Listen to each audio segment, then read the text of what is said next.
So she suffered from PTSD after she was sexually assaulted by her friend. We are very grateful for her who has flown in all the way from Bangkok to be with us here today. And I'd like to call upon Irene Chan to share her story.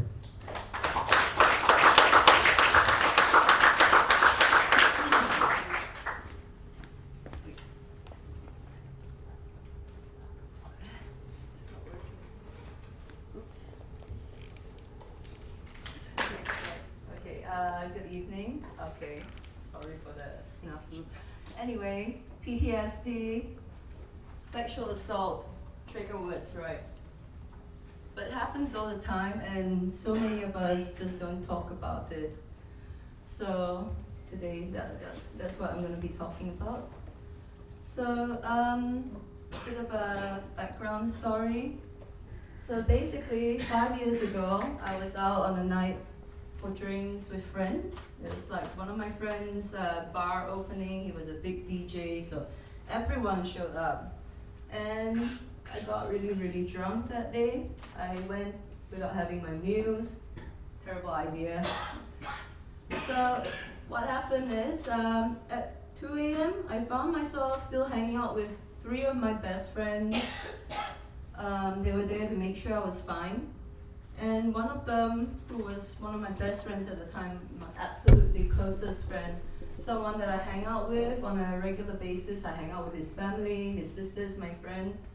Well, he offered to send me back home, and that was reasonable because he lives just like at the next neighborhood from me.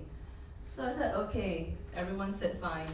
Nobody even thought that anything bad would happen, but we were all wrong.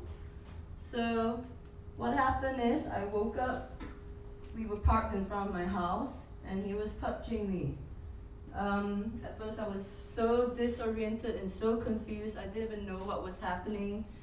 And when I realized who it was and where I was, I got angry, really, really pissed off.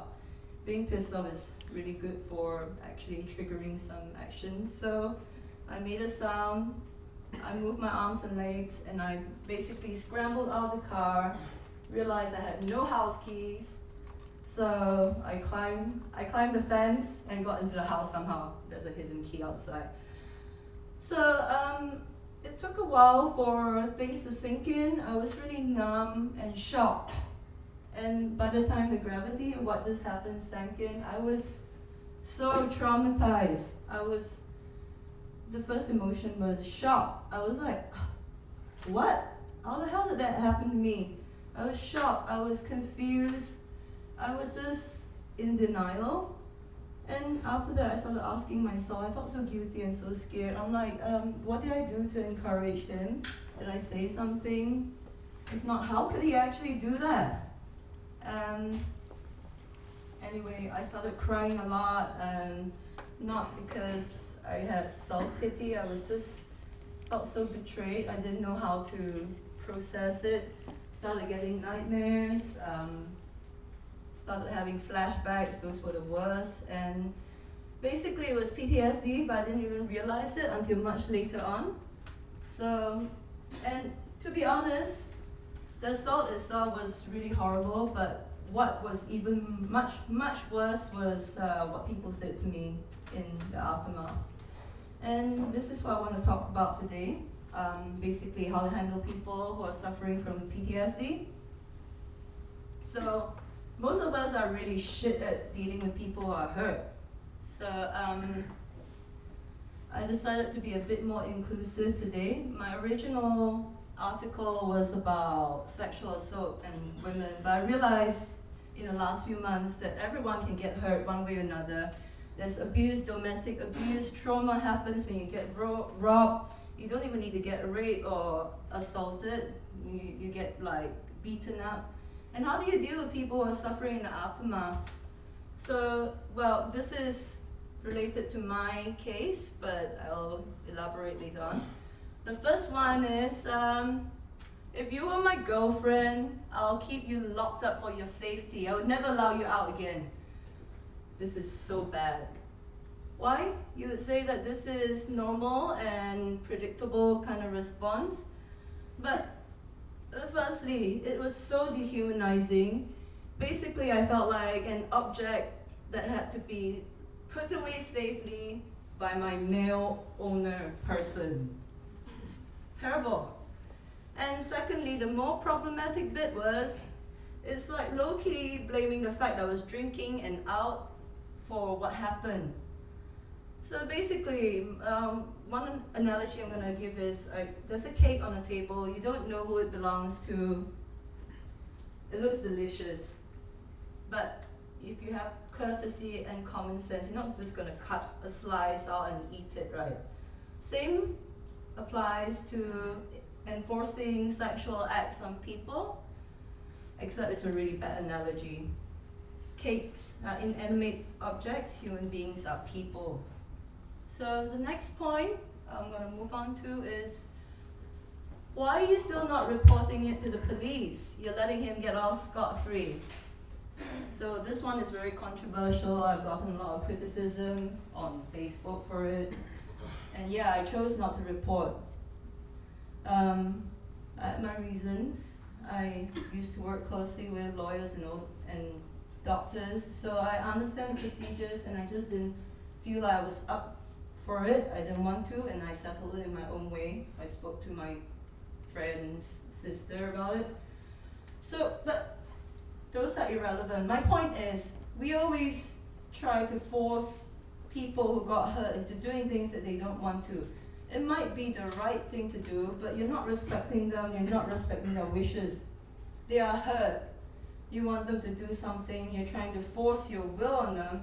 They just had their choices taken away from them. And you're trying to enforce more things on them.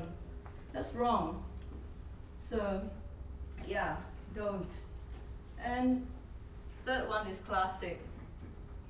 What were you wearing when that happened? Slut shaming, victim blaming. I was expecting it, so it didn't really hurt, but I was disappointed, so disappointed. It's like, what, almost 2020, and this is still the attitude we have. You're somehow, the victim is somehow wrong. You try to find out what they were doing or wearing, or if someone got robbed, or were you dangling your handbag? No, you shouldn't blame someone who got hurt. You should empathize with them. Okay, the last one is actually my favorite. I'm going to beat the shit out of him when I see him. I'm like, no, don't do that. He was like, no? Oh hell, I'm gonna call his parents right now. Okay, you'll say this is probably classic for response when you hear someone got hurt or got abused or got beaten up. But honestly, this is actually so harmful. Why is it harmful? Like, at that point, I had already undergone so much violence, and this is actually introducing even more violence in my life. I don't want to see anyone get hurt. Just because they hurt me doesn't mean I want to see them get hurt. And you're angry, you're reactive, you're aggro. That scares me. I'm already scared. You're scaring me even more. It makes me feel like you're not much different from my attacker. So people always try to make it such a noble thing, you're avenging someone's cause. No, don't do that, that's wrong. That's very patriarchal and very male gaze, I guess. So, yeah. So you ask, since we know so little on how to help people with PTSD, what should we really do? Well, I put together 5 points. They seem very simple, but most people don't do them. Like the first one, reassure them that they have your support. Maybe you feel like it's their fault or whatever, but you care for them. So bite back those words and just tell them they have your support. Be empathetic. Don't be reactive. Someone says, okay, I got raped last week. You go like, oh my God, are you okay? Or I'm so angry. Who did that? No, don't do that. Just don't be reactive. Try to take deep breaths and be empathetic. 3, I've gone through this already. Don't take away their freedom to make their own choices. You just got robbed of a choice. Even if you don't agree with them, just back off. Let them, if you want them to report, just back off and wait till they have they feel comfortable to do so. And number 4, this is interesting. Most of us don't really realize that doing something can actually just mean listening. We don't do active listening. You know, sometimes we listen and we cut people off, we try to put our own comments in. No, active listening is just listening, taking it in, and actually understanding what they're saying. That's actually doing a thing. And number 5, don't impose your own emotions upon them. Try to remain as objective as possible. You know, sometimes when people get hurt, they end up comforting the people that love them. People feel bad about it, and then they're like, maybe I shouldn't say this to upset them. Maybe, you know, I should agree with them just to make them feel better, even though I feel like shit. No, don't do that. They're really fragile in that state. And the best you can do is just try to remain as objective as possible and listen. Just listen. It's really that simple. Thank you. Thank you so much, Irene, for sharing your story. And also, what she said is very true. I think in this era, anyone can be a victim, no matter what situation you are. And we appreciate so much you for sharing. And if you would like to speak to Irene after this, you can approach her and speak to her directly if you have any questions. Thank you so much, Irene.